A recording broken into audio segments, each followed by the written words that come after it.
Let's fill out the Idaho Eviction Notice together, the written notice a landlord serves before an eviction case can begin, and check what the state asks of it as we go. Start at the top with the date of this notice.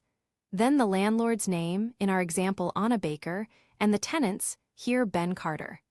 The form asks for every tenant and every adult residing at the premises, so list each one on its own line. If the lease has a guarantor, name them too, and if a line does not apply, write NA rather than leaving it blank. Next, the leased premises. Type the full street address, including the unit number, exactly as the lease describes it, then the city, state, and zip code on the next line. The notice and the lease should describe the same premises, so copy it word for word rather than from memory. Now the terms. Name the lease document you are enforcing and its date, here a residential lease agreement dated June 1, 2023. The next blank, the number of days the tenant gets, is set by your state's law. We cover it in the requirements in a moment, so fill it in after checking that. In our example, the problem is unpaid rent, so we tick past due rent, enter $1,200, and describe the period, February rent, due on the 1st. We tick late fees, $50, then the total amount due, $1,250. Tick only the boxes that actually apply and be specific. A vague notice is easier to challenge.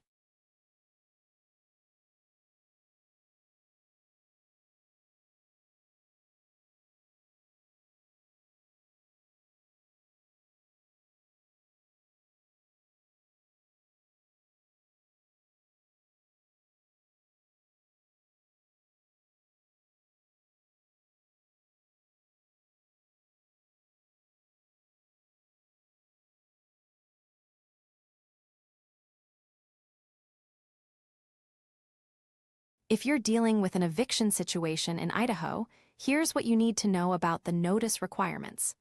For non-payment of rent, Idaho requires a written notice of 3 days.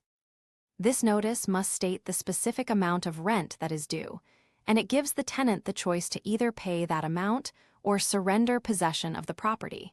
One important detail. This notice can be served at any time within 1 year after the rent becomes due.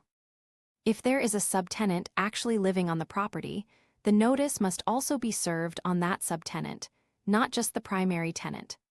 For a lease violation, such as a failure to follow the conditions or covenants of the lease, Idaho again requires a written 3-day notice.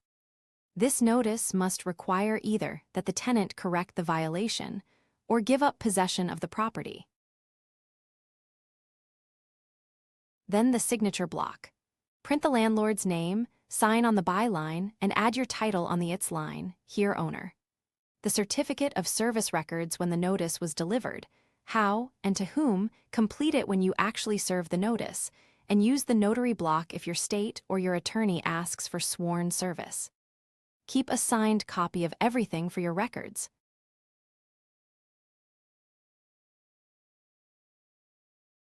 Remember, this is general information, not legal or tax advice.